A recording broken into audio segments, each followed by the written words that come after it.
Bonjour à tous, on va commencer. Bienvenue. On est ravis de vous accueillir pour cette deuxième journée du Forum Enviro-Risque. Ce matin, on va commencer par une plénière avec deux grands témoins qui nous ont fait le plaisir d'être présents avec nous. Dans un format où chacun va déjà nous donner son point de vue sur... on ne va pas forcément dévoiler, ça va être assez grand angle, vous le verrez. L'idée après, c'est de les faire dialoguer, de le faire dialoguer avec vous également. Donc sur un format relativement ouvert, libre. Voilà, donc je vais tout de suite les appeler à venir me rejoindre. Donc nous avons ce matin Laurence Vanin.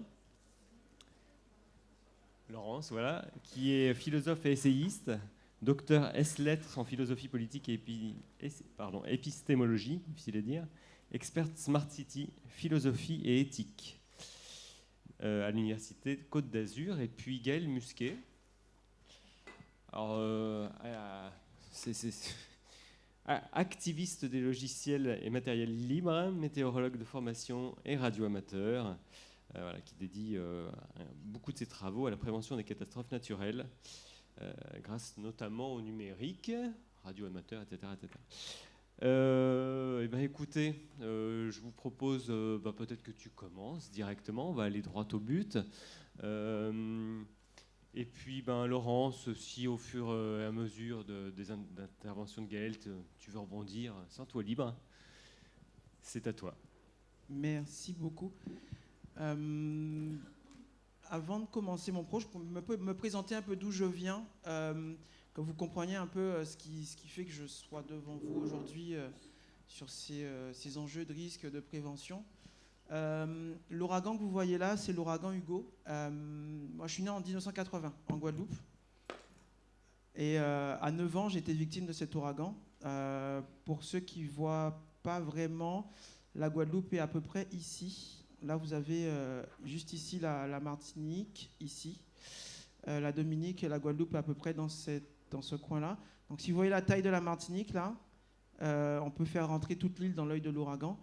Et je suis, heureusement, malheureusement, je suis partie des rares personnes dans l'humanité à avoir vécu un ouragan et à être vivant en ayant vu l'œil d'un ouragan. Parce qu'en fait, on a pu échapper en fait à notre maison qui avait à peine 1 an avec mes parents, les parents d'une petite camarade de classe pour aller nous réfugier chez les voisins parce que la maison avait été partiellement détruite par cet ouragan. On a pu donc prêter main forte aux voisins qui allaient subir malheureusement le même sort. Donc, les adultes nous ont tous mis dans la salle de bain. Donc imaginez mes 2 petites sœurs, ma petite camarade de classe et moi-même, 4 enfants de 9 à 6 ans qui entendent des bruits de projectiles sur la maison. Et au lever du soleil, notre père nous a compté, il nous a demandé si tout le monde était là déjà, donc oui, personne n'était blessé, on était assurés, on allait reconstruire et que la vie continuait. Moi, je suis né de ça. Je me suis vraiment rendu compte de la gravité de la situation. Mes parents n'étaient pas paniqués. Mon père avait préparé la maison, il avait préparé un certain nombre de documents. La maison avait été construite dans des normes parasismiques et paracycloniques. Et si elle a été partiellement détruite, c'est vraiment parce que là, on ne pouvait pas faire autrement. C'est qu'un débris, une citerne, une cuve, avait décollé d'une colline 3 km à l'arrière et s'était effondré sur l'avant de la maison. Donc c'est pas que mes parents n'avaient pas fait ce qu'il fallait, c'est que là, les éléments faisaient à plus de 330 km/h de vent, dernière vitesse de vent mesurée. Quand les éléments se déchaînent comme ça, malheureusement, à un moment, même les maisons les mieux construites peuvent subir des dégâts majeurs. Le lever du soleil, c'est quand j'ai vu le regard de mes oncles qui voyaient cette maison neuve, hein, à peine 1 an, partiellement détruite.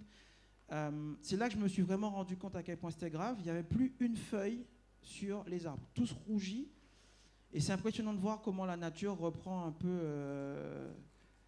vite, à quel point les arbres ont repoussé et à quel point aujourd'hui, à part quelques tôles froissées sur certains arbres que l'on voit encore aujourd'hui, cette catastrophe est presque invisible sur la Guadeloupe que vous pourriez visiter aujourd'hui. J'ai dédié ma carrière et mes études, j'ai fait des études scientifiques et je suis arrivé dans l'Hexagone en 2001 pour poursuivre des études de météorologie, parce que cet événement-là m'a marqué, mais surtout parce que les adultes à l'époque m'ont transmis leur passion. Ils m'ont transmis l'amour des sciences, des technologies, et m'ont toujours encouragé au travers de mes travaux, au travers de mes études, à revenir en Guadeloupe pour pouvoir relever les défis. Et on sait maintenant aujourd'hui, malgré mon vœu pieux d'enfant, que ça ne se reproduise plus, que ça va se reproduire et que ça sera de plus en plus grave. Et quand j'ai pu voir les enfants de Saint-Barth et de Saint-Martin après Irma, on se rend compte à quel point nous, adultes, à notre tour, on a des réflexes et des outils à transmettre en fait, à ces enfants qui vont subir des ouragans plus violents que celui-là. Faire un grand pas en arrière. Est-ce que quelqu'un reconnaît la montagne qui est juste derrière moi? La montagne Pelée, c'est ça, exactement. Et qui connaît le monsieur qui est juste à côté? Ah, ça c'est cool, j'ai encore du boulot. C'est un grand monsieur. Il faut que vous vous souveniez de lui et vous allez comprendre pourquoi. Alors effectivement, là c'est la montagne Pelée. Je vous parle d'une autre catastrophe naturelle. C'est une histoire qu'on nous a racontée aux Antilles, mais des dizaines de fois. Et c'est une histoire que j'ai redécouverte, en fait, que j'ai redécouverte là, en faisant des cours à Centrale Supélec sur l'après.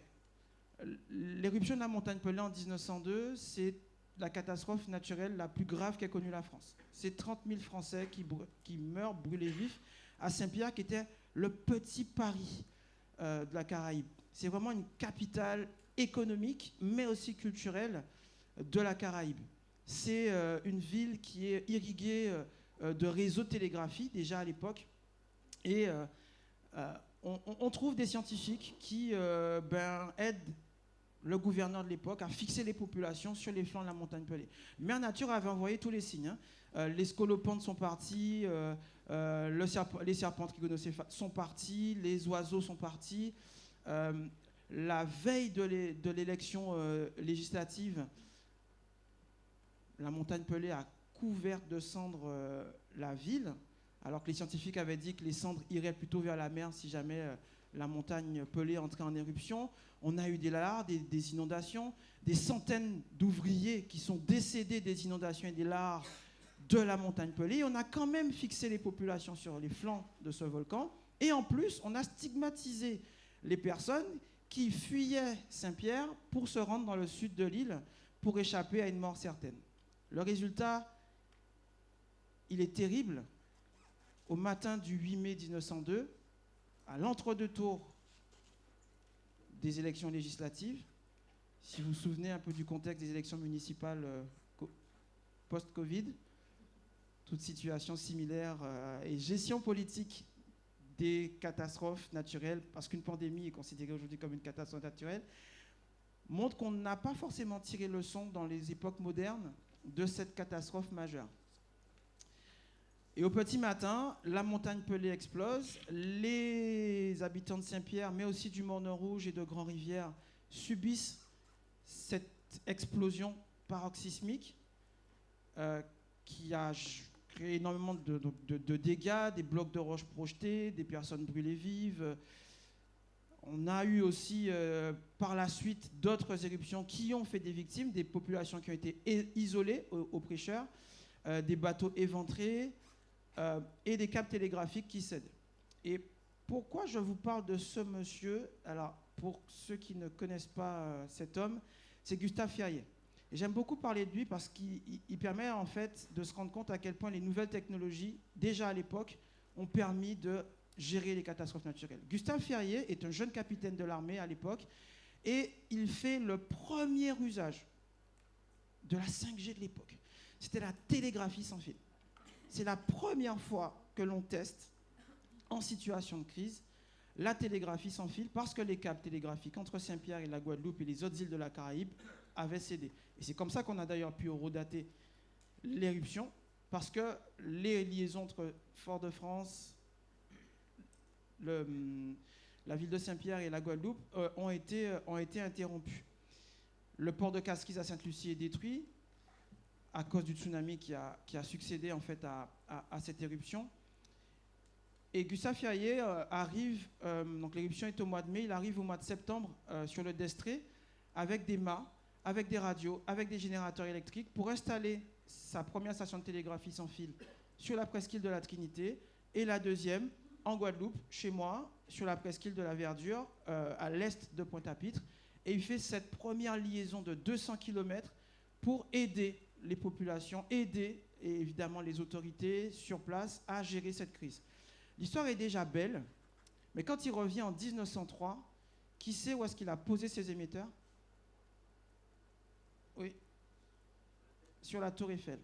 Et en 1903, Gustave Ferrier et Gustave Eiffel s'associent, et l'homme que vous voyez là, c'est celui qui a sauvé la Tour Eiffel d'une destruction, parce que les émetteurs posés sur la Tour Eiffel sont devenus tellement stratégiques qu'on ne l'a pas détruite en 1909, et que les travaux de Gustave Ferrier ont été tellement importants qu'ils ont aidé les navires à synchroniser leurs horloges, à mieux calculer les longitudes. Il devient des administrateurs très importants du bureau des longitudes, qui encore aujourd'hui définissent ce que c'est qu'une position sur notre planète, que ces travaux nous permettent aujourd'hui d'avoir, comme en 1903, des horloges qui se déplacent au-dessus de nos têtes, qui sont des satellites de positionnement, et que ces satellites sont devenus tellement importants qu'on ne pourrait pas aujourd'hui nous déplacer, relever les défis du réchauffement climatique, optimiser nos transports, synchroniser les horloges de nos antennes relais, synchroniser nos transactions financières. Toutes les bourses du monde sont reliées sur ces constellations de positionnement. On ne pourrait pas non plus synchroniser les routeurs entre les câbles. Plus des câbles télégraphiques aujourd'hui, ce sont des fibres optiques, mais croyez-moi que des routeurs qui sont mal synchronisés de deux côtés d'un océan, ils n'aiment pas trop les paquets qui font retour dans le futur. Donc toutes les horloges du monde pratiquement aujourd'hui sont synchronisées par GPS, et l'avancée dans les chemins de fer, la synchronisation dans les gares, tous ces travaux sont liés à la transmission du temps par radio. L'histoire est déjà très belle parce qu'il a énormément contribué à l'histoire des sciences. Il a été décoré, c'est un soldat éminent, il est devenu général par la suite. C'est un petit gars de Maurienne, Gustave Ferrier, de Saint-Jean-de-Maurienne, Saint-Michel-de-Maurienne. Et en fait, c'est un homme qui m'inspire beaucoup parce qu'il a été un des premiers hackers, un des premiers bidouilleurs, une des premières personnes à utiliser les petites bidouilles, les petits trucs qu'il avait trouvés pour pouvoir donner un sens et faire avancer, progresser, bien évidemment, la science. Et pourquoi je parle de lui? Parce qu'aujourd'hui, on a besoin encore de ces petits pas de côté qui, parfois, vont faire avancer nos territoires et augmenter la résilience de nos territoires. Et quand je parle de lui aux étudiants, quand je fais mes cours, tous les ans, là, je vais en donner un au mois de novembre, aux élèves de Centrale Supélec, on fait toujours ce cours dans l'amphi Gustave Ferrier. Et comme vous, aucun de ces élèves ne sait que Gustave Ferrier a autant contribué à l'histoire de notre pays, avec la Tour Eiffel qui a été quand même sauvée. C'est devenu notre symbole quand même de rayonnement dans le monde. Les Allemands n'ont pas détruit la Tour Eiffel parce qu'elle était devenue trop stratégique en matière de déplacement. En 1912, souvenez-vous, le Titanic, qui émet des SOS en télégraphie sans fil. La navigation maritime aujourd'hui est entièrement sécurisée grâce à ces travaux. Donc encore une fois, le numérique doit se décarboner et on a des enjeux aussi dans le numérique en matière de réchauffement climatique, mais sans numérique, on n'y arrivera pas. Et c'est important, ce sont des travaux que j'essaie de transmettre en fait aux jeunes générations. Et un de mes documents, un des livres que j'utilise régulièrement dans mes conférences, toujours et que je cite, on parle beaucoup des COP, à la 28e, fin novembre, les Conference of the Parties. On peut en dire ce qu'on veut, mais le document sur lequel je m'appuie toujours et que je transmets régulièrement, c'est le cadre d'action de Sendai. Qui connaît ce document? Qui l'a déjà lu? D'accord. C'est un document, pour ceux qui ne l'ont pas lu, que je vous invite à lire, quarantaine de pages, c'est en français. C'est très pragmatique, 4 priorités en matière de lutte, mais aussi de réduction des risques de catastrophes naturelles. Vous avez 4 priorités. La première, comprendre ce qui se passe, que déployer des capteurs, des réseaux numériques, etc., des systèmes d'observation. Deuxième priorité, renforcer la gouvernance, qu'on arrive à s'organiser entre nous, savoir ce qu'il faut faire, une fois qu'on a compris ce qui se passe. Troisième priorité, financer. C'est important d'avoir de l'argent quand même pour financer la gouvernance, les capteurs, etc. Et quatrième priorité, faire et reconstruire mieux. éviter évidemment d'installer des populations dans des zones à risque, et quand les aléas surviennent, évidemment faire en sorte que l'on reconstruise, mais dans des normes, avec des moyens qui permettent d'éviter évidemment que ces situations, ces aléas, ces enjeux soient évidemment préservés. Alors, Samuel a dit tout à l'heure que j'étais hacker activiste, H-A-C-K, que j'étais hacker éthique. Alors, je vais donner 2 définitions du hacking, parce que à la dernière conférence que j'ai donnée, on m'a dit c'est un peu bizarre de dire hacker éthique, une oxymore. C'est comme si on disait voleur altruiste. Alors, le hacking, c'est quoi? Le hacker, c'est quelqu'un qui doute. Ça, c'est la définition du Chaos Computer Club, qui est le plus grand club de hackers d'Europe. Un hacker, c'est quelqu'un qui doute, qui ne fait pas confiance au système d'information. Je suis un technophile, j'adore mes machines, mais on ne fait pas confiance à ces systèmes d'information qui nous gèrent, que l'on a nous-mêmes créés parfois. Et donc, comme on doute, on veut comprendre comment ces systèmes fonctionnent. On va les détourner de leur usage premier pour vraiment trouver un moyen de les sécuriser, de les rendre plus sûrs et de les améliorer. La deuxième définition que j'aime beaucoup, c'est celle de Keren El-Azari, qui est une hackeuse israélienne, qui dit que le hacker est le système immunitaire de l'Internet. Notre rôle en tant que hacker, c'est de comprendre effectivement comment ces systèmes d'information fonctionnent, et surtout, vu que tout est connecté aujourd'hui, d'être un peu les globules blancs, le système immunitaire, dans la société, de ce que ces technologies nous apportent, et elles nous apportent énormément de choses, mais elles introduisent aussi de nouvelles vulnérabilités.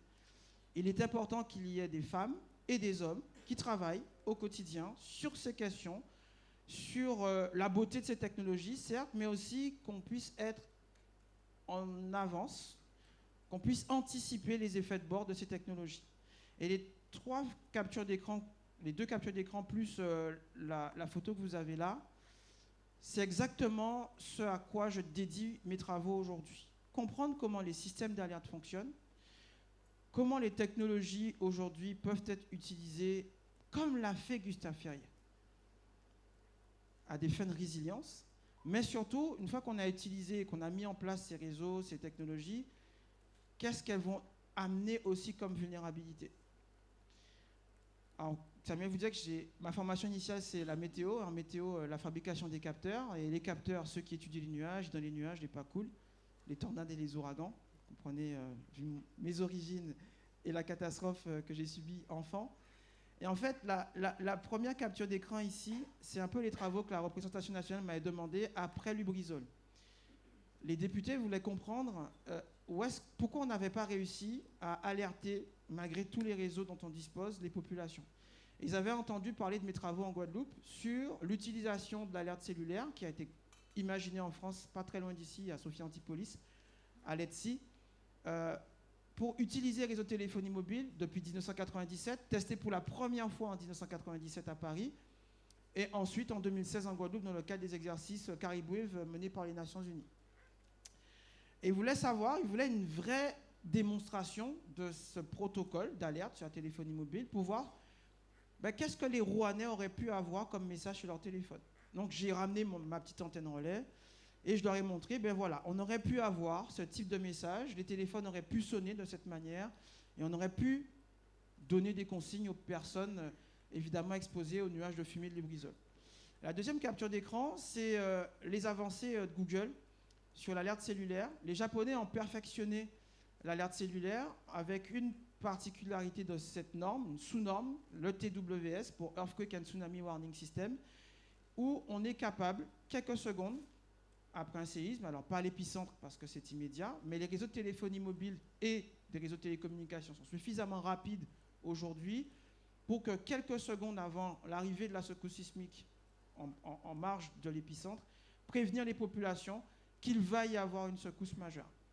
Et l'avancée qu'on a eue, c'est ce pictogramme, par exemple, et la synthèse vocale sur ce système d'alerte. C'est plus juste un message qui s'affiche et votre téléphone qui sonne. Ce sont des rythmes vibratoires particuliers.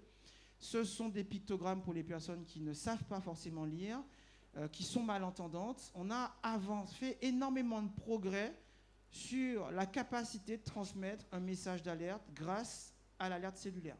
Et je vous raconte ça Parce que quand j'ai commencé à tester, en 2016, ces protocoles, des opérateurs de téléphonie mobile, les membres de cabinet du ministre de l'Intérieur disaient que ça ne marchait pas.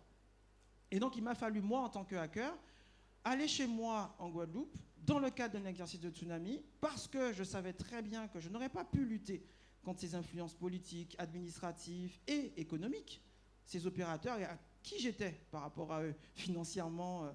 Je n'avais pas de poids pour leur expliquer et montrer, en fait, peser, en fait, au final, dans la décision.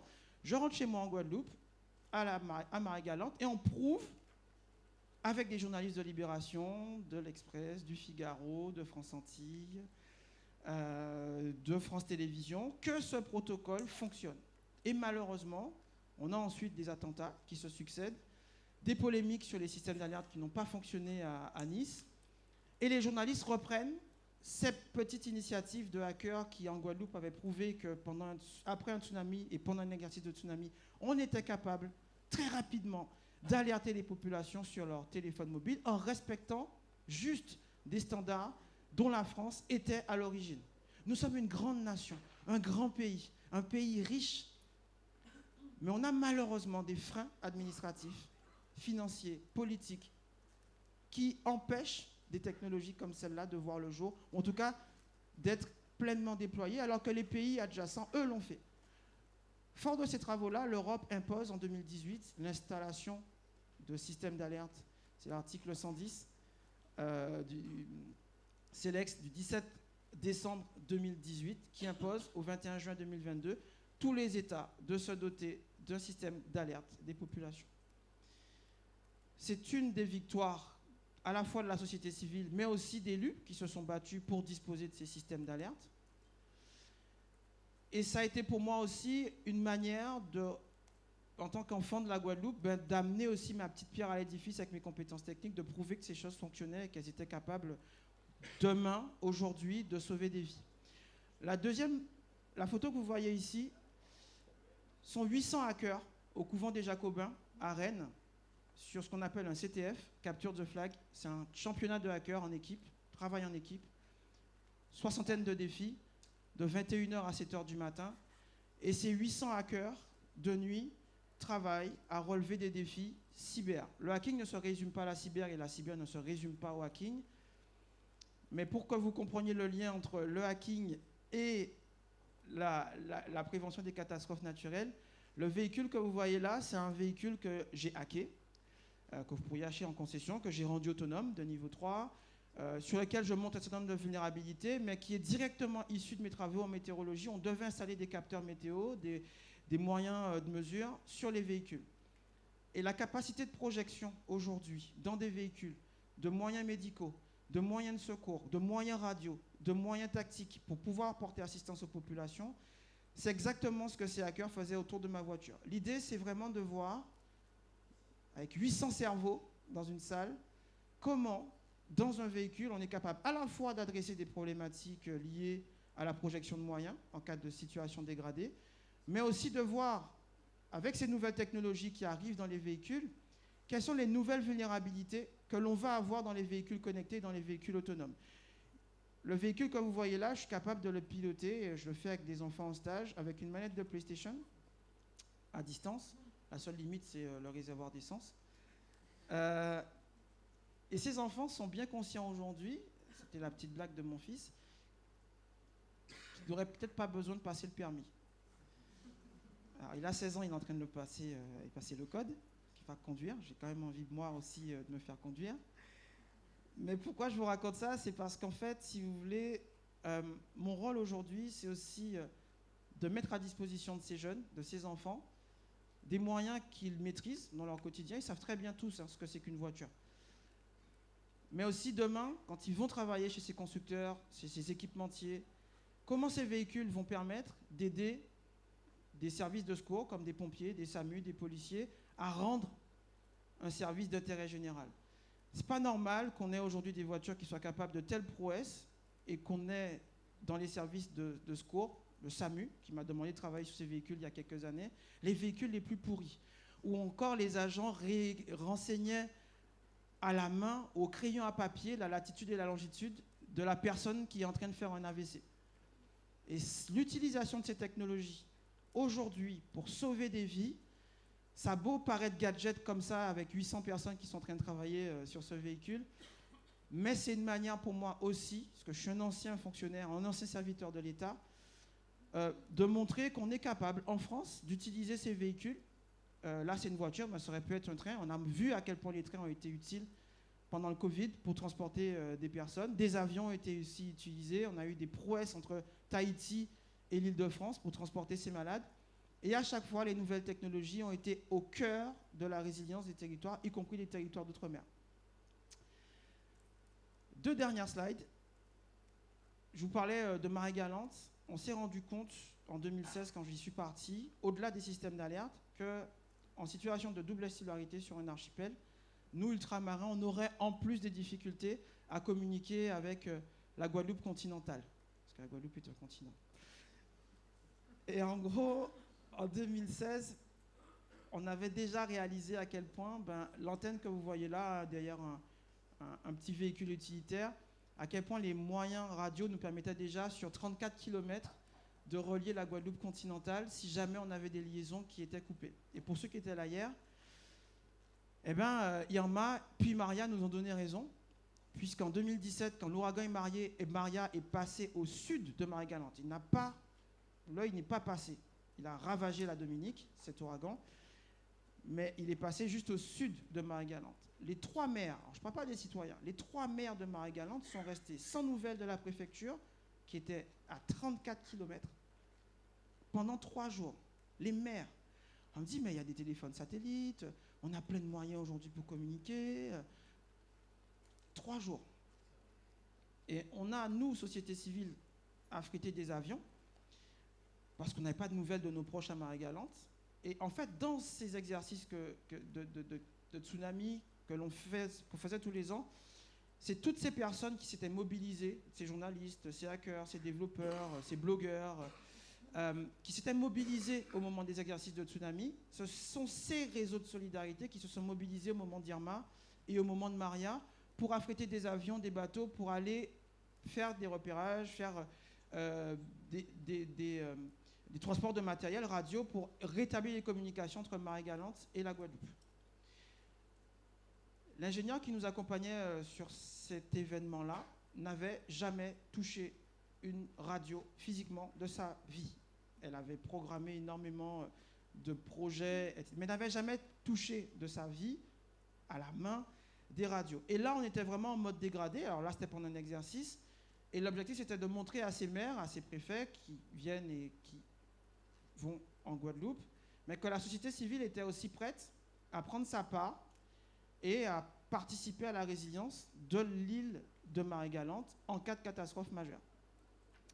La deuxième slide que vous voyez ici, la deuxième photo, alors on ne voit pas bien au fond, mais c'est l'aéroport en fait Aimé Césaire en Martinique, le terminal pétrolier, le port en fait de Fort-de-France. Ce sont toutes les liaisons, tous les bateaux en fait qui pendant l'exercice Caribouif 2023, donc du 21 mars dernier, ont relié la Martinique à d'autres îles et tous les avions qui ont décollé ou atterri à l'aéroport de la Martinique. L'objectif pour nous, c'est de répondre à une commande très simple des Nations Unies. On pense beaucoup aux gens qui sont à terre, mais on a des avions et on a des bateaux qui arrivent sur ces îles et dont les structures aéroportuaires vont être directement impactées par une submersion liée à un tsunami. Et on a répondu à ces techniciens, à ces ingénieurs des Nations Unies en leur fournissant à chaque fois, depuis 2015, tout le trafic aérien et tout le trafic maritime sur ces îles pour qu'ils puissent imaginer l'impact que pourrait avoir un tsunami sur l'ensemble des îles. Et pourquoi je vous montre cette slide? C'est parce que le 21 mars dernier, la Martinique n'a pas fait l'exercice. La Guadeloupe non plus. On avait le secrétaire d'État aux Outre-mer qui était en Guadeloupe, donc tout le monde s'occupait de lui. Et on avait une grève nationale sur la réforme des retraites. Je n'ai pu évacuer aucun enfant, parce que les enfants n'étaient pas à l'école, ils n'avaient pas de bus scolaire. Et c'est quelque chose qui m'a profondément marqué, parce que là, pour le coup, et je reviens à la slide du début, la deuxième, avec Gustave Ferrier, cette année, le scénario, c'est 1902, 2023, l'éruption de la montagne Pelée entraîne un tsunami en zone Caraïbe, Qu'est-ce qu'on fait? La Martinique et donc la France est l'épicentre de cet exercice qui impacte 48 États et territoires. On évacue 800 000 personnes le 21 mars dernier et on est le seul pays, le plus riche, après les États-Unis, qui n'implique pas sa population et où l'état-major de zone ne fait pas l'exercice avec la population. On a plus de 90 000 personnes impactées en Guadeloupe et 90 000 personnes impactées en Martinique. 180 000 personnes en comptant les îles du Nord, encore plus, qui pourraient perdre la vie. Un tsunami en zone Caraïbe, c'est potentiellement 500 000 morts.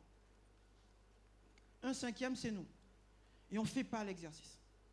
On ne le fait pas. Et c'est pour ça que je vous dis, je ne suis pas sûr, aujourd'hui, qu'en déclenchant une alerte tsunami en Guadeloupe et en Martinique aujourd'hui, avec tout ce que je viens de vous raconter, qu'on saurait gérer une catastrophe de cette ampleur-là. Et on est le pays le plus riche, et on a eu 30 000 morts en 1902, il y a 121 ans. 121 ans nous séparent des travaux de Gustave Ferrier. Imaginez toutes les prouesses techniques et technologiques que l'on a eues et les enjeux climatiques qui nous attendent. Et je vous le dis avec toute la passion du petit Guadeloupéen que j'ai été et qui est parti de sa Guadeloupe natale, je me sens obligé aujourd'hui de rentrer chez moi tous les ans, plusieurs fois par an, pour parler à ces jeunes Guadeloupéens, ces jeunes Antillais, ces jeunes Mahorais, ces jeunes Réunionnais qui vont être impactés par ces crises, qui le sont déjà, climatiques, mais aussi géologiques. Et quand on lit les rapports aujourd'hui, qu'est-ce qui nous montre? C'est que 58% des morts des 20 dernières années de catastrophes naturelles sont liées à des catastrophes géologiques. On est un pays riche et on ne saurait pas prendre soin des nôtres. Et ces 350 enfants que vous voyez ici, que j'ai évacués, le 4 mai, c'est parce que des chefs d'établissement, parce que des élus, parce que la ville du Lamentin, consciente de ça, se dit, si l'État ne fait pas le travail, eh bien nous, on va le faire. Nous, on prendra sur nous et on va essayer de montrer comment on évacue des crèches, comment on évacue des collégiens. Vous savez, ces enfants, quand je leur dis qu'on les aime, et que si on vient, et si je reviens chez moi, si je reviens en Outre-mer, tous les ans, plusieurs fois par an, c'est parce qu'on les aime, ils ont éclaté de rire. Parce qu'ils voyaient ces profs, ces CPE, ces principaux adjoints, ces principaux, comme des censeurs. Mais si on fait ces exercices, et je m'arrêterai là, c'est pour transmettre en fait toute la passion que ces hommes et ces femmes m'ont donnée à moi en tant qu'enfant, et qui fait qu'aujourd'hui je suis devant vous. Monsieur Kert, vous avez été un des premiers, quand j'étais encore jeune fonctionnaire, encore élève à l'ENTE. Je ne sais pas si vous vous souvenez, vous n'étiez pas là hier quand je suis intervenu, mais vous avez été l'un des premiers à me dire, j'ai pas tout compris, mais je pense que c'est vers ça qu'il faut tendre. Et je suis devant vous aujourd'hui. Je m'arrête là.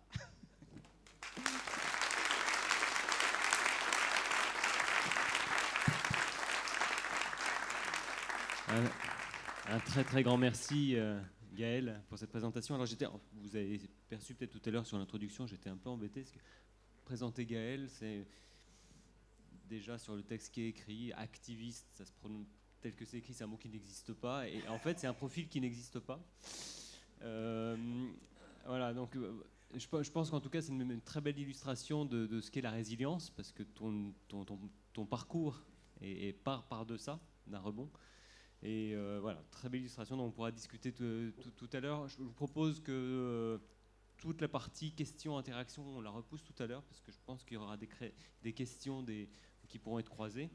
Du coup, on va passer sur un propos qui n'est pas très éloigné, en tout cas qui est très complémentaire, qui est autour de l'éthique du risque. Et puis, écoute, à toi, Laurence. Merci beaucoup, merci de me donner la parole. Alors, j'espère que le pas de côté que je vais vous faire par le biais de la philosophie ne va pas plomber l'ambiance, parce que c'est toujours compliqué d'être philosophe et d'aborder les questions, on va dire, pragmatiques. Je me présente, donc moi je suis Laurence Vanin, donc je suis, on va dire, philosophe parce que j'ai une thèse en philosophie politique. J'ai une habilitation à diriger des recherches sur les interactions entre les humains et les machines, et j'ai eu dans mon laboratoire des robots humanoïdes avec qui j'ai conversé pendant 3 ans. Donc j'ai beaucoup appris d'eux et j'ai vu aussi comment évoluer les comportements des humains dans des situations tout à fait classiques, banales, de la machine à café, dès qu'un robot était présent. Et je me suis laissée avoir par le fait qu'on a plus d'empathie pour un robot que pour un humain, même autour de la machine à café, ce qui est quand même pas anodin. Après, pour ma formation, il faut savoir que avant cette carrière J'ai été sapeur-pompier professionnel. J'ai, été une des premières femmes à occuper ce poste pendant 10 ans. Donc je suis dans une philosophie qui est pragmatique, puisque j'ai été femme de terrain, on va dire ça comme ça. Soldat, comme disaient mes collègues à la faculté, avec un côté un peu péjoratif, en opposant le soldat d'ailleurs à l'intellectuel. Et aujourd'hui, je suis lieutenant-colonel de réserve de la gendarmerie, affectée au service de la transformation à la direction générale. Et j'avoue que c'est très intéressant de pouvoir amener justement cette réflexion un peu différente par le prisme de la philosophie pour aborder la question de catastrophe. Donc vous l'avez compris, je ne vais pas aborder la question d'un vécu de la catastrophe, puisque moi-même, je peux vous dire une chose, la catastrophe au sens premier du terme, je ne l'ai pas vécue. Et je pense que c'est quasiment le cas des 3/4 d'entre nous, à part Gaël qui nous amène une expérience typique de la catastrophe, mais c'est vrai qu'en règle générale, c'est quand même un phénomène qui est rare dans le sens de l'événement empirique. Donc pourquoi je pose la question, est-ce qu'une catastrophe est une utopie ? Parce que je pense que tous ceux qui travaillent aujourd'hui autour de la question de risque, la gestion de risque et l'accompagnement, en fin de compte, de toutes les transformations liées à la mise en place de stratégies pour répondre aux catastrophes, toutes ces personnes ont besoin de comprendre le rapport à l'utopie. Parce que quelque part, une catastrophe, c'est d'aucun lieu et c'est d'aucun temps. C'est la définition typique de l'utopie. Pourquoi ce n'est d'aucun lieu ? Parce que quand on en parle, elle n'existe pas dans un lieu particulier. On suppose qu'elle pourrait avoir lieu là ou là. C'est un hypothétique. Deuxièmement, elle n'est pas d'un temps non plus, puisqu'elle pourrait avoir lieu tout à l'heure, demain, ou ne pas avoir lieu dans le temps. Donc on a un rapport, si vous voulez, complètement subjectif, c'est-à-dire que c'est un état supposé, même s'il est alimenté et nourri par les expériences des catastrophes passées. Donc ça, c'est intéressant de l'envisager. Ensuite, pour le grand public. Alors justement, moi je vais orienter un peu mon propos sur justement le grand public, celui qui n'est pas averti à ces sujets, pour vous dire que finalement la catastrophe, elle a lieu au cinéma. Elle a lieu dans le jeu vidéo. Et quand j'entends Gaël dire, oui, s'il arrivait quelque chose demain en Guadeloupe, en Martinique ou ailleurs, on n'est pas certain qu'on ait les ressorts, j'ai envie de dire, mais s'il arrivait quelque chose demain sur la Côte d'Azur, est-ce qu'on aurait plus les moyens que si on était dans d'autres lieux ? Non, on a vu, la tempête Alex a absolument laissé perplexe tout le monde parce que ça a été très violent et on ne s'y attendait pas. De la même manière qu'aujourd'hui, on peut penser qu'il pourrait y avoir un tremblement de terre, un tsunami, etc. Mais le penser, le dire, dans un hypothétique de demain, plus tard, et quand, et où, voilà, c'est quelque chose dont on peut parler, mais dont on ne peut rien dire. C'est pour ça que j'amène l'idée de théâtre, parce que le mot catastropher renvoie à la notion de bouleversement, renversement. Et au théâtre, s'il n'y a pas le renversement de la fin, c'est-à-dire quelque chose qui sidère tout, sinon on n'arrive pas à adhérer à la pièce de théâtre et on la trouve ennuyeuse, eh bien il faut qu'il y ait la catastrophe théâtrale, c'est-à-dire qu'il faut qu'il y ait une scénarisation. Donc ça veut dire qu'à un moment donné, il y a un retour à une situation qui elle-même était traditionnellement tranquille à quelque chose qui n'était pas prévisible. En gros, on devrait s'imaginer qu'il faut renverser les choses dès à présent, c'est-à-dire que nous vivons dans un monde qui bouge, avec des plaques, des croûtes terrestres qui sont en perpétuelle évolution, ce que nous oublions. Et en réalité, ce qui n'est pas logique, c'est qu'il n'y ait jamais d'accident, en gros. Et nous vivons dans l'habitude de la sérénité, de la tranquillité. Il faut qu'on inverse ça en disant « nous sommes dans le péril permanent du risque de mourir ». Les philosophes avec ça, ils ne sont pas drôles, mais bon, voilà. Heidegger, je vais vous sécher de suite, comme ça, Heidegger a dit « dès qu'un enfant est né, il est assez vieux pour mourir ». Voilà. Après, c'est de la survie, bref. Et Sioran qui rajoute derrière « et mon corps qui craque de tout bois ». Alors, pour ceux qui ont fait déjà l'expérience un peu du vieillissement, vous avez compris de quoi je parle. Donc voilà, on est dans un événement qu'on ne connaît pas, on est dans quelque chose qu'on ne maîtrise pas, et pour cause, parce que quand on en parle, ça n'a pas lieu. On se l'imagine, on peut avoir effectivement envie de discuter pour avoir des éléments concrets de quelqu'un qui l'a vécu, mais on ne rencontre pas tous les jours quelqu'un qui l'a vécu et qui a survécu, et donc c'est pas évident. N'oublions pas aussi que celui qui narre l'histoire, qui la raconte, et c'est très intéressant d'avoir localisé l'enfant dans la baignoire, le dit toujours à partir de ses propres mots, de son propre vécu, et en même temps de la reconstitution qu'il en fait au fur et à mesure du temps. L'histoire n'est pas la même aujourd'hui quand vous la racontez, enfin quand tu la racontes, que quand tu l'as racontée à l'instant où tu l'as vécu. Donc comment travailler là-dessus, comment réfléchir sur ces sujets ? Eh bien on va commencer par l'idée du professionnel. Parce qu'en réalité, la catastrophe aujourd'hui, elle ne concerne que le professionnel. Pourquoi ? Parce que si vous allez au PMU jouer au tiercé un dimanche matin à midi moins le quart et que vous posez la question brillamment, alors il y a les catastrophes, qu'est-ce que vous en pensez ? Il y en a qui vont dire, attends, moi, tu veux jouer le 4 ou le 16 dans la troisième ? Vous voyez, les gens, ils ne sont pas du tout à l'histoire de la catastrophe. La catastrophe, le risque, la prévention du risque, généralement, ça concerne un ensemble de professionnels. Et ça, il faut quand même se le dire. Ensuite, quand vous interrogez les professionnels, alors moi, ce qui est intéressant, c'est que mon côté caméléon, sapeur-pompier, gendarmerie, mon papa était dans la marine, lui, par contre, c'était un grand explorateur, puisqu'il a fait les îles Kerguelen. Donc, vous voyez, dès que j'étais enfant, on faisait de la survie au milieu du salon. Donc, vous voyez, on est quand même dans un rapport assez particulier à tout ça. Donc, j'ai entendu parler, à chaque fois, j'entends parler de la catastrophe, mais avec des mots différents, une logique différente de traitement de l'action. Et donc, nécessairement, on voit qu'il faut qu'il y ait de la fluidité entre la façon dont on pense stratégiquement en tant que sapeur-pompier, en tant que gendarme ou en tant que préfet qui met en œuvre. Et à partir de ce moment-là, on se dit, ben voilà, à chacun sa catastrophe, à chacun les mots pour la définir, à chacun son jargon et les actes qui vont avec pour mettre en œuvre on va dire, des verrous de résilience ou des secours appropriés. Ce qui veut dire qu'à un moment donné, on n'a pas les mêmes vécus de catastrophe, même si on était sur le même théâtre des opérations. Ce n'est pas inintéressant de le rappeler. C'est-à-dire qu'on voit tous la catastrophe à sa façon. Je vais vous dire, en temps normal, vous montez dans une voiture, vous avez un passager avec vous. Quand vous arrivez au bout de votre voyage, il y a ceux qui vous disent « Oh là là, t'as vu tous les nuages qu'il y avait à un moment donné, j'ai cru qu'on allait se prendre la pluie. » Il y a celui qui dit « Ah ben moi j'ai vu que la jolie fille sur le trottoir, avec sa mini-jupe, elle était charmante. » Il y a celui qui se dit « Ben moi j'ai regardé le compteur parce que je trouvais qu'on n'allait pas assez vite. » Bref, vous voyez, chacun peut narrer l'histoire de son récit et ce vécu-là est un vécu particulier.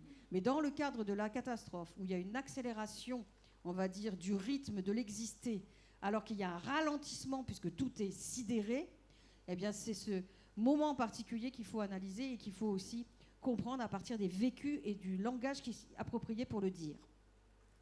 L'entraînement, l'exercice. Ça, c'est extraordinaire parce que les sapeurs-pompiers ont l'habitude de s'entraîner quasiment tous les matins, hein, non seulement par une pratique sportive, mais aussi par... on met en scène. On met en scène le secours et on met en scène aussi le jeu de l'activité. Et donc, on intègre dans le corps des habitudes, des fonctionnements, des choses qui peuvent non seulement servir au moment de l'intervention, mais aussi se servir... servir individuellement quand dans l'intervention, on peut être dans une posture délicate. Il ne faut pas oublier que le professionnel est aussi celui qui est un homme ou une femme, sans pouvoir de super-héros. Et par conséquent, il y a aussi des vulnérabilités qui peuvent faire sens au moment d'une intervention. Donc, on est dans du réflexe conditionné. Ce qui veut dire que si ça rentre dans une mémoire du corps, le corps devient quelque chose qui est domestiqué, qui est éduqué à la catastrophe. Et comme vous avez un corps éduqué à la catastrophe, ce qui est un phénomène, une catastrophe est un phénomène météorologique ou un phénomène, etc. Dès lors que vous avez répété maintes fois les choses à faire, c'est comme les sportifs, eh bien vous êtes plus sur une phénoménologie, c'est-à-dire un phénomène de catastrophe, vous êtes sur une ontologie de la réponse à la catastrophe. Qu'est-ce qu'une ontologie ? Excusez-moi pour les concepts. C'est tout simplement que ça a fait sens dans une sorte d'épaisseur en nous, parce qu'à force de s'entraîner à faire quelque chose, on a mis les ressorts, les réponses, appelez ça de la résilience si vous voulez, qui sont susceptibles d'atténuer les effets d'une catastrophe ou d'améliorer les secours. Donc vous voyez, il y a une phénoménologie d'un événement et il y a une ontologie de la réponse. Rappelez-vous, à chaque fois qu'il arrive un peu quelque chose qui vous perturbe dans votre vie, si vous devez vous remémorer quelque chose pour vous aider à l'instant T, souvent c'est quelque chose d'ancien qui revient à la mémoire. Une vieille habitude, quelque chose que vous avez intégré quand vous étiez beaucoup plus jeune. Ce n'est pas forcément les dernières choses acquises qui font surface. C'est pour ça que l'entraînement, par exemple, pour les sapeurs-pompiers, qui se fait tous les jours, fait qu'à un moment donné, ça devient une seconde peau, une seconde nature, une seconde façon d'être. Et donc, on a conditionné le corps ontologiquement, l'ontologie, c'est l'être, pour être justement, même si la pensée n'est plus là parce qu'on est en pleine panique, le corps, par réflexe, fait ce qu'il a à faire. Donc, il a ontologiquement intégré une densité d'être, une façon d'être en cas de catastrophe, lorsque la pensée est, en mode off, on va le dire comme ça. Ensuite, il y a de la chaîne des secours. J'ai dit tout à l'heure, si chacun a sa manière d'aborder la catastrophe, si en plus on en discute avec un jargon différent, Si en plus on a chacun des plans qui, à un moment donné, quand même se combinent, puisque si on prend un plan Orsec, un plan Sater, un plan tout ce que vous voulez, c'est vrai qu'on intègre tous les secours, mais on en parle chacun à partir du fil avec lequel on débobine l'histoire, la trame du récit. Donc ça veut dire qu'à un moment donné, il va falloir non seulement envisager des scènes de secours, mais aussi vis-à-vis des postes de commandement, envisager ce lien entre la stratégie qui fait sens pour soi, pour son corps de métier, et la stratégie qui fait sens dans la globalité de la stratégie qu'il faut mettre en œuvre. Ce qui veut dire qu'il faut de l'interopérabilité. Et en plus, dans l'interopérabilité, il faut intégrer la notion d'accident ou d'incident, notamment l'incident technique. Et il faut toujours se dire, tiens, si des choses qui sont interopérables, donc qui doivent se compléter pour être efficaces, si on a une des deux qui ne marche pas, qu'est-ce qu'on a comme plan B pour pouvoir faire face à la situation ? Et c'est de plus en plus nécessaire avec les nouvelles technologies. Imaginons que vous ayez un bâtiment safe qui soit lui-même, équipé d'une IA pour géolocaliser les gens dans le bâtiment. Savoir qu'à tel endroit, il y a peut-être des bonbonnes de gaz et qu'il faut faire attention. Qu'à tel endroit, il y a peut-être des sas dans lesquels on peut se mettre à l'abri de certaines fumées ou de certaines choses. Si tout ça, vous le savez, c'est bien. S'il y a une panne du réseau informatique à ce moment-là, ben vous ne le savez plus. Qu'est-ce qu'on met à la place comme débrouillardise et comme chemin de réponse ontologique à la question phénoménologique de l'accident ou de la panne des IA qui devaient fonctionner ? Vous voyez, c'est là où ça devient intéressant, parce que la mise en place des cellules de crise, selon moi, doit passer par cette réflexion sur le fond du problème, le fond de la réponse et la densité qu'on peut mettre à avoir en soi des verrous pour répondre à la situation. Donc ça veut dire que le plan d'urgence, il est là pour éviter le cas éthique. Alors qu'est-ce qu'un cas éthique ? Ça sera le moment où je me poserai la question, est-ce que je dois faire ceci ou cela ? Qu'est-ce qui est mieux ? Et est-ce qu'on sauve un tel ou un tel ? On l'entend souvent avec les applications en IA. Si d'un coup la voiture autonome venait à ne plus fonctionner, est-ce qu'on tue le moche, vieux et gros ? Parce que souvent on en arrive à des trucs qui arrivent sur le physique, c'est abominable. Hein. Ou le jeune bébé dans la poussette, magnifique. Ça se trouve, lui, c'est un futur terroriste et le papy, il est un bon papy, quoi. Bref, ça veut dire que quelque part, l'appréciation de la qualité des individus en fonction de l'âge, du sexe, et alors je vous dis pas, souvent on sauve les hommes. Hein. Avant, il y avait la femme et l'orphelin. Maintenant, nous, les femmes, puis passé 50 ans, on nous écrabouille en premier, c'est très réglé. On n'en parle plus. Donc, le cas éthique, vous voyez, il est quand même compliqué. Sauf qu'on se dit, si un chef d'agré qui descend d'un véhicule se pose la question au milieu de la catastrophe de est-ce que je dois plutôt ceci ou cela, c'est que la mise en œuvre du plan a mal fonctionné. Parce qu'en réalité, quand tout est perturbé par la catastrophe, tout est transformé par la catastrophe, quand tout a bousculé nos habitudes, il faut qu'il y ait une réponse qui est de l'ordre de l'ontologie dont je vous parlais tout à l'heure, des choses qu'on peut mettre en pratique par réflexe, par conditionnement, par apprentissage, là où on ne peut plus penser, et il ne faut surtout pas penser, parce que si vous ramenez la situation de crise à un problème éthique personnel, de l'officier qui doit décider, du chef d'agré qui décide, du commandant de gendarmerie qui est là avec ses hommes à se demander si on ne s'en sortira pas, ce n'est pas l'objet. Ça veut dire qu'à ce moment-là, la réflexion en amont sur la crise et sur la catastrophe n'ont pas fonctionné.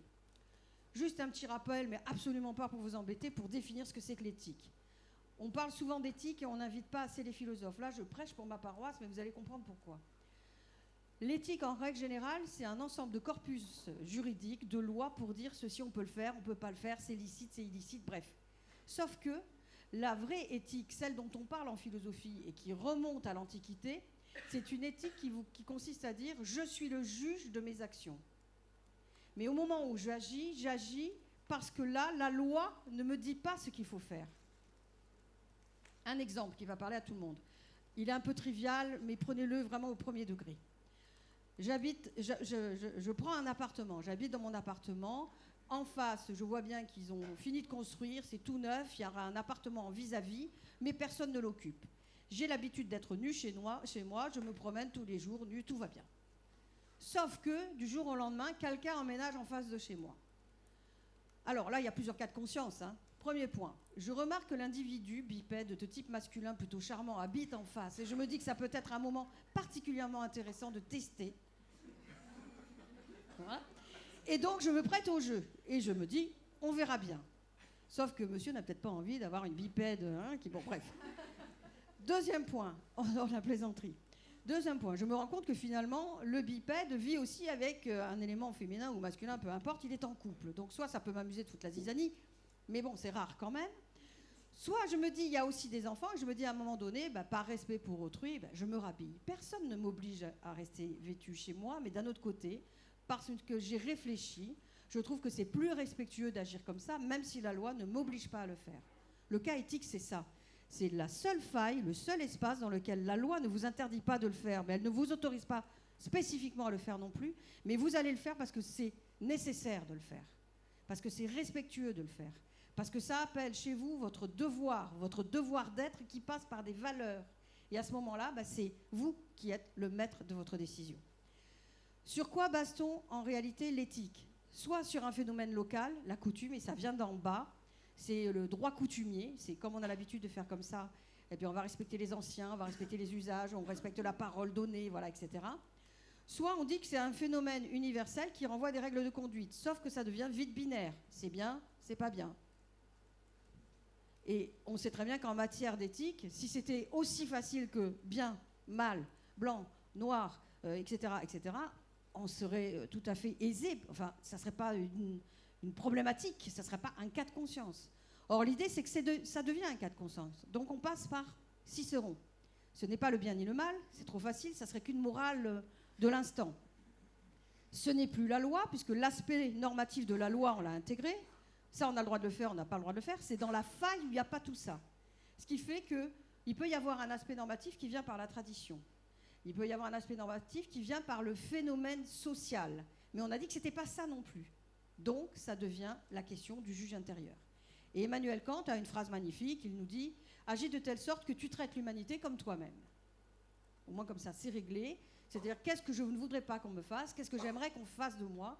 Qu'est-ce que j'aimerais qu'on mette en pratique quand on me parle ou quand on agit vis-à-vis de moi ? Eh bien, je fais la même chose envers autrui. Ce qui fait que, vous voyez, j'ai mis une balance à côté avec un cerveau ou un cœur. On est toujours dans ce mouvement, cette oscillation entre une sensibilité qui ne doit pas devenir une sensiblerie et un cerveau qui doit réfléchir, penser, trancher sans être une raison austère, dure, inefficace parce que quelque part elle ne serait pas capable d'empathie.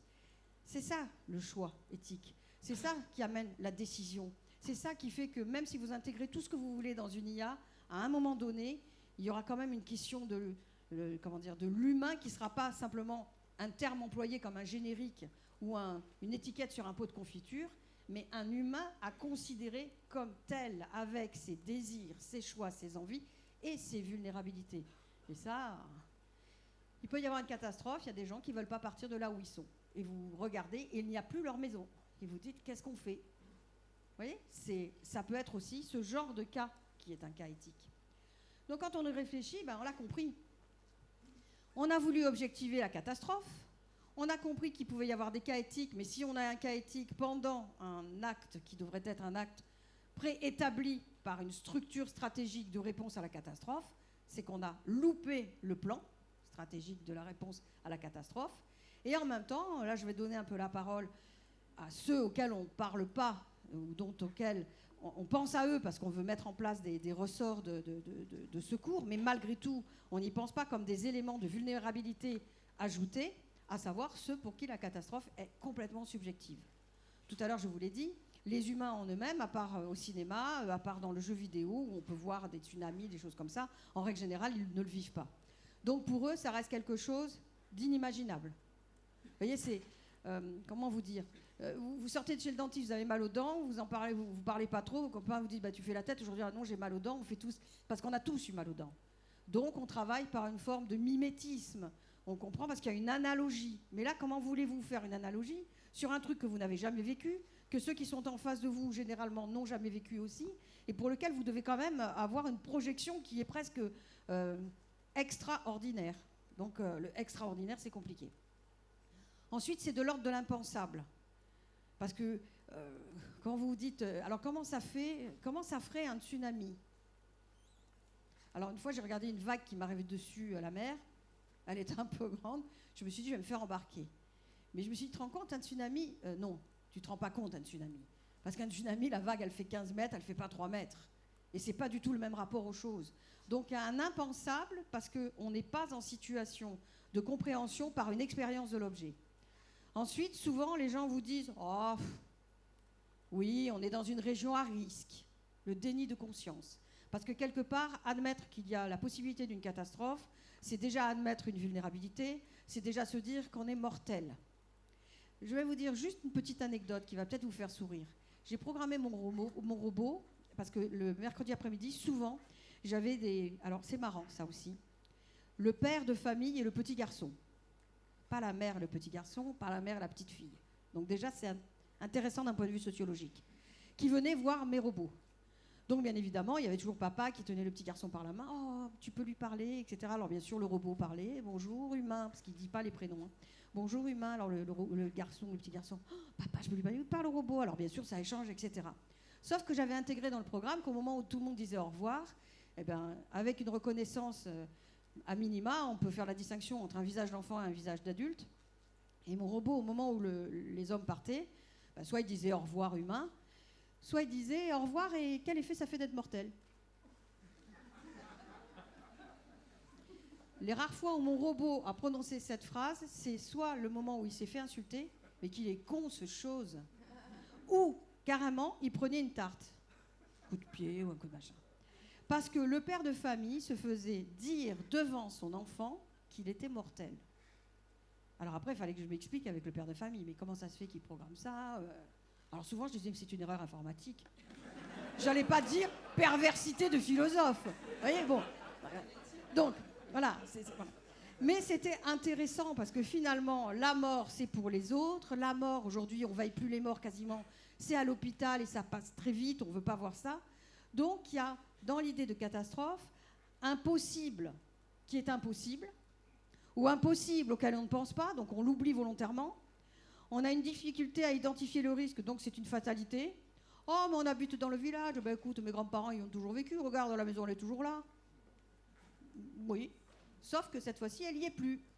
Donc on est dans une idée quand même qu'il y a soit de la peur surdimensionnée, mais en même temps, quand on voit l'ampleur de la catastrophe, on se dit c'est normal. Soit on a un fatalisme qui fait qu'on nie les choses ou les circonstances. Et puis, bah, c'est tellement violent, il y a tellement de démesures dans la catastrophe que, bah, voilà, il y a un choc. Et non seulement il y a un choc, mais on est sidéré de Sidus. Sidus, c'est la nostalgie d'un astre disparu. Donc c'est quelque chose qui rappelle nos instincts primaires. Qu'on ne cultive plus. À part celui qui estime qu'en allant dans la colline avec un couteau suisse, il allume le feu, il tue le zèbre, il fait son méchoui, et il va trouver quelques racines qui ne vont pas le faire rêver, mais qui vont lui permettre de manger un peu de légumes. Je veux dire, on est rarement dans cette disposition-là, en fait. Donc ça veut dire que souvent, on est tourné vers un assistanat psychologique ou étatique. Ça ne va pas, demande aux pompiers. Alors moi, je me rappelle dans mon temps, je vais dire ça comme si j'étais une vieille, un fossile, là ça m'amuse. On allait voir la petite mamie parce qu'il y avait une fuite d'eau chez elle qui n'était pas une fuite d'eau. Nous épongions tout simplement l'eau de la machine à laver. Donc ça veut dire que quelque part, on a l'idée que le pompier il est là pour aider, le militaire est là pour aider, le gendarme ou autre, ou le policier sont là pour aider. Pourquoi ? Parce que quelque part, ça fait partie d'une structure qu'on a mis à disposition des humains. Donc tant que vous êtes dans l'idée psychologique d'un assistanat toujours possible, vous n'apprenez pas les petits verrous qui vous permettront, vous, de vous sortir d'un embarras. Et donc, ça passe à la trappe. Donc, il y a une difficulté à identifier un risque et il y a une méconnaissance. C'est-à-dire qu'à force de se croire toujours vivant, à force de jouer à des jeux vidéo où on a toujours une vie supplémentaire, alors qu'on parle de catastrophes mais lointaines ou qu'on en parle qu'en parlant de situations catastrophiques qu'on voit au cinéma, eh bien, on méconnaît le sujet. Et en même temps, quand je parle de méconnaissance, ça veut dire qu'on ne connaît pas et qu'on refuse de connaître le sujet. Et on n'est plus dans l'espace-temps d'une utopie, on est tout simplement dans quelque chose qui fait qu'on est dans l'ignorance de ce qui peut se produire. Et donc là, il faut changer. Parce que vivre n'est pas penser. Alors ça, moi, je dis toujours que je vis plus vite que ce que je pense. Et c'est ce qui me sauve en tant que philosophe, sinon, d'abord, je m'ennuierais beaucoup avec moi-même. Deuxièmement, parce que si je vis plus vite que ce que je pense, ça veut dire que je peux me laisser encore embarquer par des sentiments, des émotions, la gouvernance des émotions. Moi, j'adore quand ça palpite un peu. Parce que si je pense toujours à froid comme un philosophe, c'est un peu... c'est un peu figé, on va dire. Donc, vivre, ce n'est pas penser. Et en matière de catastrophe, encore plus. On vit la catastrophe, qui généralement sidère, donc après on est fixe, on ne sait pas quoi faire en fait. Et en même temps, les choses autour de nous sont allées tellement vite qu'elles ont tout détruit. Et donc on ne retrouve plus le paysage d'avant, on ne retrouve plus le territoire dans lequel on a vécu, on ne retrouve plus la maison et on ne retrouve plus ses proches. Donc il y a une problématique de l'alerte, il y a une problématique de tout se met en branle, en mouvement. Il y a une sorte d'anxiété à se dire comment je me sors de là.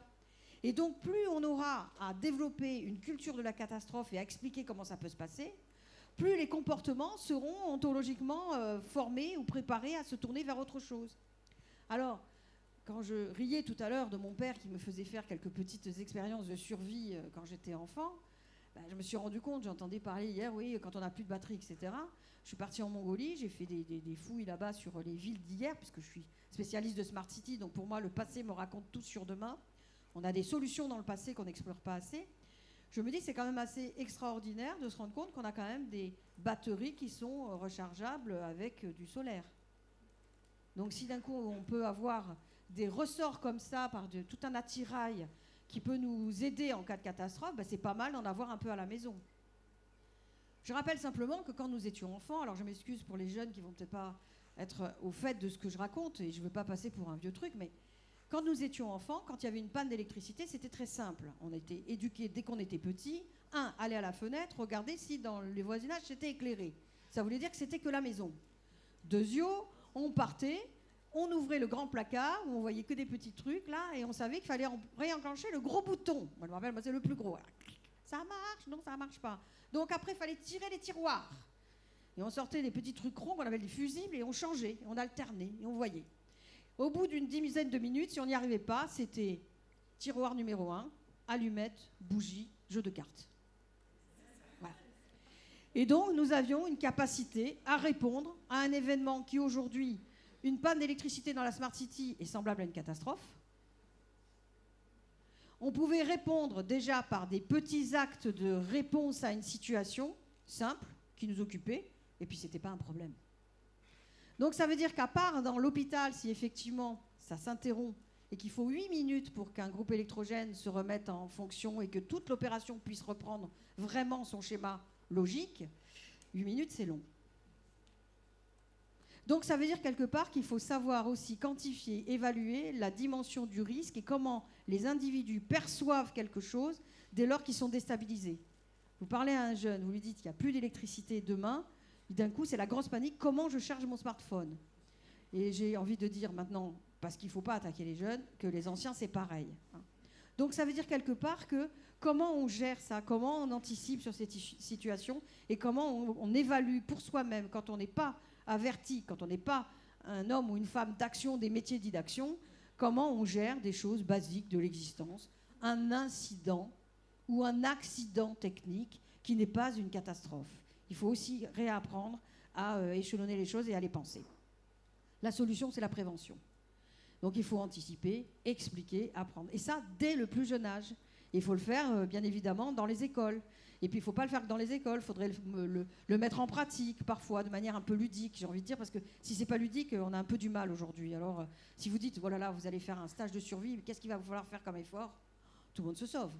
Maintenant, si on dit, venez faire un stage d'acculturation à, alors déjà c'est intéressant, il y aura un goûter, encore mieux, vous repartirez avec un sac à dos, un kit de survie, génial. Vous voyez, il faut toujours qu'il y ait, c'est marrant, hein, c'est le système où il faut qu'il y ait un gain, un cadeau, une surprise, un élément. Bon, s'il faut jouer sur ces ressorts-là, faisons-le. Et là, il faut penser la cible large, c'est-à-dire l'intergénérationnel. Il faut susciter la débrouillardise, ce qu'on fait de moins en moins. Il faut sortir de cette attitude du zombie qui regarde que son smartphone. Parce qu'à un moment donné, peut-être que dans la catastrophe, le smartphone, on ne l'aura même plus dans la poche. Et donc, il va falloir reconstruire des verrous de construction civique et safe. Et là, je trouve que c'est intéressant, la gendarmerie est un bon exemple, c'est que quand vous intégrez la réserve, c'est valable aussi pour les pompiers volontaires, mais gendarmerie, c'est un autre modèle encore, vous vous rendez compte que vous devenez un relais démocratique. Et là où c'est intéressant, et il faut avoir l'espoir dans tous ces relais démocratiques que sont les citoyens, c'est que si moi j'apprends quelques bonnes pratiques, nécessairement, je les relate autour de moi. soit parce que je rentre chez moi, je suis bavarde et je dis « Ah, ben aujourd'hui, j'ai fait ça, ça, ça et ça », donc je partage. Soit je vois un truc à la télé et je dis autour de moi « Ah, ben ça me fait penser, quand il se passe ça, il faut faire ça, ça, ça. Ah oui, d'accord. Hein. » Bref, je peux avoir une sorte de parole, en tout cas, je suis un relais démocratique dans mon quartier, dans ma famille, auprès de mes amis, parce que je peux dire les bons gestes, dire les belles choses à faire.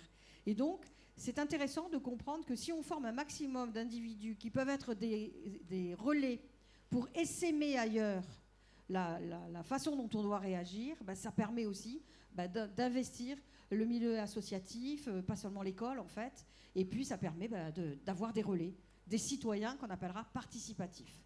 Et ça, c'est quand même assez intéressant. Pour tout ça, eh ben, il faut penser les risques, et les risques émergents.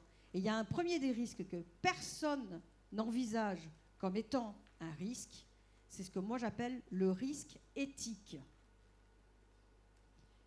Tant que vous n'intégrerez pas l'éthique comme un risque émergent nouveau, vous aurez manqué un des pans de la démonstration et de la réflexion sur le sujet. Pourquoi ? Je vous l'ai dit tout à l'heure. Si j'en arrive à me poser une question éthique sur le terrain, si je suis un opérationnel, c'est que la préparation de la catastrophe a été inachevée ou il a manqué quelque chose. Donc, ça veut dire que je me retrouve face à moi-même à devoir faire un saut éthique, c'est-à-dire un saut dans l'inconnu où je dois puiser dans mes connaissances, mon habitude, ce qu'on m'a enseigné, bref. Ça veut dire que le saut éthique est un risque en soi. Parce que toute prise de décision, malgré tout, est un risque, y compris de se tromper. Donc, voilà, il faut réfléchir aux risques, en mettant les risques émergents avec, on l'a bien compris, tout ce qui renvoie à la sobriété, le durable, etc. Bien évidemment, les ressources de la planète. Tout ça, il faut tout anticiper. Il y a des phénomènes météorologiques qu'on va avoir maintenant, enfin, arrête-moi si je dis faux, qu'on n'avait pas autrefois, parce que les choses changent. Les forêts changent avec les phénomènes climatiques, et forcément, les forêts et les habitants de ces forêts. C'est-à-dire, il ne faut même plus parler des hommes ou des femmes, il faut parler des vivants en général. Il y a tout un ensemble de vivants qui vont être impactés autrement par ces nouveaux risques qui vont apparaître et les nouvelles menaces associées. Donc, intégrons en numéro 1 le risque éthique. Deuxièmement, parce que quand on parle de risque éthique, personne ne va en entendre parler. Souvent, moi, on m'invite pour que je sois la caution philosophique. Donc, on me demande d'être là, d'introduire quelque chose, mais surtout pas aller plus loin. Elle est sympa, la philosophe. Mais je ne suis pas là pour être sympa ni pas sympa. Je suis là juste pour, à un moment donné, tirer une ficelle pour dire, vous voyez, là, c'est pas mal, vous avez un cas, là, quelque chose à réfléchir.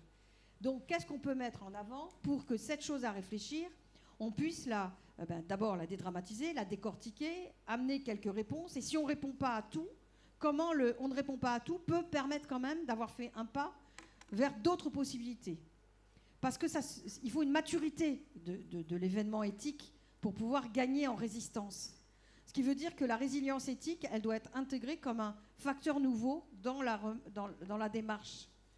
Et quand on voit qu'aujourd'hui, celui qui crée quelque chose de technologique est le juge, puisqu'il pose la norme de ce qu'il crée, à partir de la norme économique qui sous-tend son projet, eh bien, il faut que soit chacun va créer sa norme avec chacun ses usages en matière d'IA, en matière de tout ce qu'on va créer sur le marché. En gros, Mercedes fait sa voiture avec un certain modèle, Renault avec un certain modèle, et ainsi de suite. Et on se dit, ouais, d'accord, chacun travaille pour soi, chacun en fait un business plan, avec une éthique qui est une éthique du business plan.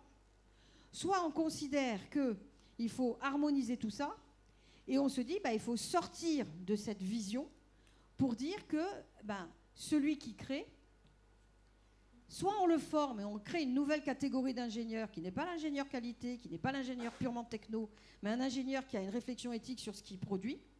Et il se dit, un ingénieur ingénieux produit la solution. Eh bien maintenant, je vais être l'ingénieur ingénieux qui produit une solution éthique.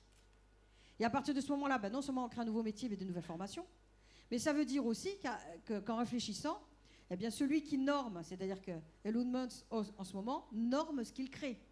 Et on a bien compris que ce qu'il crée ne répond pas à l'aspect normatif de la norme que nous nous fixons, nous, en Europe. Un exemple, les singes dont il a voulu, avec Neuralink, intégrer des nanotechnologies dans le cerveau, nous, bien évidemment, la cause animale, et nous-mêmes, enfin moi, la première fois que j'ai vu le singe jouer au joystick en train de boire un smoothie à la banane, je me suis dit, mais quelle étrangeté, etc. Alors après, on comprend. que sur les 200 singes, il n'en reste plus que 20 qui sont vivants. Donc on s'est dit 180, ils sont passés à la trappe. Expérience oblige, va-t-on vous dire. Et deuxièmement, on comprend aussi que là, il a eu une autorisation pour le faire sur des vivants. Et on comprend aussi que si on enferme dans ces nanotechnologies un ensemble de souvenirs qui nous concernent, votre mariage, vos enfants, la photo de votre femme, etc., le jour où elle rentre dans la chambre, vous ne lui dites pas « Bonjour madame » si vous avez un Alzheimer, puisque l'image réapparaît dans votre cerveau. Ce qui veut dire qu'au final, il vous dit que c'est pour le bien de l'humanité qu'il crée son système, dont il a produit sa propre norme et dont il finance lui-même la totalité, puisque vous connaissez l'argent qu'il a. Et donc, en réalité, il est lui-même propriétaire d'une multinationale qui se comporte comme une plateforme étatique, un système économique étatique. Quand on comprendra ça, ça voudra dire que les multinationales États sont, GAFAM ou autres, les multinationales États se comportent avec des règles de gouvernance et de souveraineté, au même titre qu'un État classique tel qu'on connaît, avec l'idée du substare en latin qui veut dire tenir debout. Et il faut qu'ils tiennent debout parce que le système économique qu'ils engendrent et qui leur permet d'exister, ils ne peuvent pas le voir s'étioler, sinon c'est l'effondrement de ce qu'ils sont. Pourquoi je vous dis ça ? Parce qu'à un moment donné, il faut envisager le risque éthique comme un risque pour celui qui va oser dire « Voyez, ça, c'est pas trop éthique, votre histoire ». À des gens qui ont tellement d'argent et qui ont tellement de pouvoir qui vont vous dire « Mais vous, on vous a rien demandé ». Sauf qu'en matière de secours, ça concerne tout le monde. Ensuite, rompre avec les silos métiers. Tant qu'on est dans la verticalité, on oublie l'aspect tentaculaire des choses. Arrêtez de toujours tout repenser en macro. Moi, j'ai fait une thèse sur Leibniz. Leibniz met tout dans l'infinitésimal du zéro. Donc, pensez au microcosme, ce qui se produit, et après, vous l'imaginez au centuple. Il est plus facile pour un humain de regarder petit et de dire ça peut grossir et réagir comme ça, plutôt que de supposer du grand dont on n'a rien compris et dire ça va se passer comme ça. Et partout, on pense toujours à penser large, là où il faut qu'on pense petit. Et on comprend petit, et après on élargit. Il faut faire le mouvement inverse. Penser les bâtiments safe, alors intégrer les sciences humaines, pardon. Alors ça, pourquoi intégrer les sciences humaines ? Parce qu'on se rend compte que même l'enseignement aujourd'hui, vous faites de super techniciens, de super ingénieurs, de super technologues, sauf que s'ils n'ont pas lu Voltaire, s'ils n'ont pas lu Montesquieu, s'ils n'ont pas lu Victor Hugo, déjà, ils n'ont pas les mots. Ils n'ont pas les mots, ils n'ont pas le recul. S'ils n'ont pas eu un peu d'émotion en lisant un spleen, s'ils n'ont pas eu un peu la sensibilité aux mots, quelque part, il leur manque quelque chose pour analyser la totalité. Et la réflexion, l'argumentation, telle que le font les philosophes quand ils doivent démontrer, elle peut être très utile à l'analyse des technosciences. Donc, il faut arrêter de couper d'un côté les médecins, de l'autre côté les avocats, les facs de sciences, les facs de lettres. Mélangeons tout ça. Interdisciplinarité absolue. Polydisciplinarité. Il faut avoir un côté caméléon. Il faut être caméléon. Les philosophes sont curieux de tout. On ne comprend pas tout, mais on est curieux de tout. Il faut susciter ça pour qu'on puisse justement envisager que les sciences humaines vont être utiles. Sociologues, philosophes, psychologues, mais pas dans leur coin. Et les techniciens de l'autre côté, non, tout le monde ensemble. Et puis si ça chamaille, tant mieux. De toute façon, la disputatio, la dispute, c'était l'art de se contredire. C'est très bien. Ça, c'est de la démocratie et de la vraie. Donc ensuite, penser les bâtiments safe. Alors ça, pour moi, dans mes imaginaires, vous imaginez pas les bâtiments safe. Avant, il fallait évacuer. Pour moi, là maintenant, non. Surtout, montons sur le toit. Voyez ? Et là, on aura des systèmes où on peut trouver de l'alimentation. Parce qu'on a trouvé des systèmes pour récupérer de l'eau et pour pouvoir prendre des capsules lyophilisées qu'on mélange à de l'eau. C'est très bon, on peut tenir 2-3 jours. Vous voyez ? Il y a des tas de choses comme ça qu'on peut intégrer dans le bâtiment safe. On peut avoir des IA, mais si on n'a pas d'IA, comment on s'en sort si on n'a pas la possibilité de se servir des technologies ? Comment le mobilier techno-urbain qui devient de plus en plus sensible, avec des interfaces, avec des caméras, avec des capteurs, comment ça, on en fait quelque chose qui fait que le bâtiment devient un relais des secours ? Moi, j'aimerais travailler avec les pompiers sur ces sujets-là, c'est-à-dire qu'on part dans une scénarisation qui peut paraître complètement loufoque et folle, mais je le fais déjà avec les gendarmes. Quand j'aurais dit il faudra vous attendre aux 7 d'émeutes dans le métaverse, ils m'ont tous dit le métaverse, non, ça ne prendra pas, etc.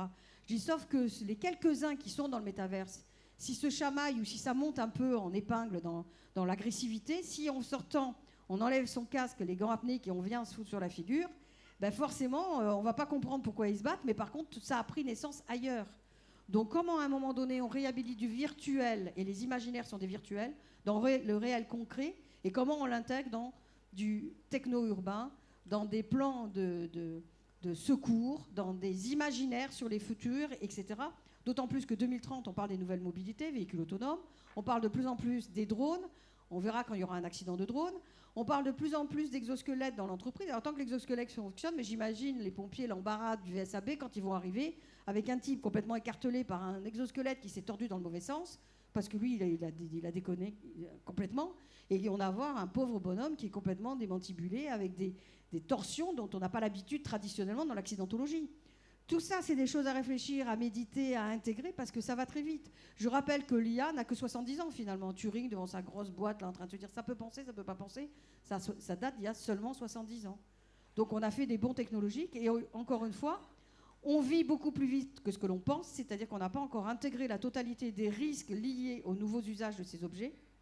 On n'a pas réfléchi aux nouvelles vulnérabilités. Moi, je m'en suis rendu compte à l'hôpital.